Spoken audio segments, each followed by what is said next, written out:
Hello friends, నమస్తే అండి. నేను మీ శ్రీలత.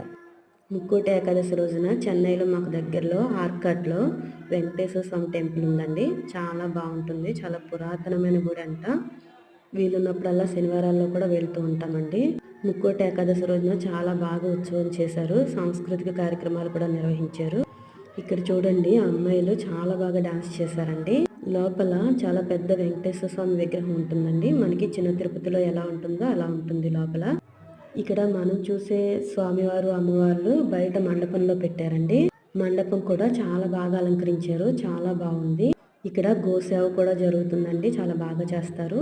నెక్స్ట్ డే ద్వాదశి రోజున ఆండాళ్ళ అమ్మవారికి అంటే పద్మావతి అమ్మవారికి శ్రీనివాసుడికి కళ్యాణోత్సవం కూడా నిర్వహించారు. చాలా బాగా చేశారండి. చాలా బాగుంది. స్వామివారిని అలాగే ఆండాళ్ళ అమ్మవారిని పెళ్లి కూతురుగా చాలా బాగా రెడీ చేశారు. మేము లాస్ట్ వరకు ఉత్సవం కంప్లీట్ అయ్యే వరకు ఉన్నామండి. ఉత్సవం అయిపోయిన తర్వాత స్వామివారిని ఆండాళ్ళ అమ్మవారిని పల్లకీలో తీసుకెళ్లి యథాస్థానంలో పెట్టారు.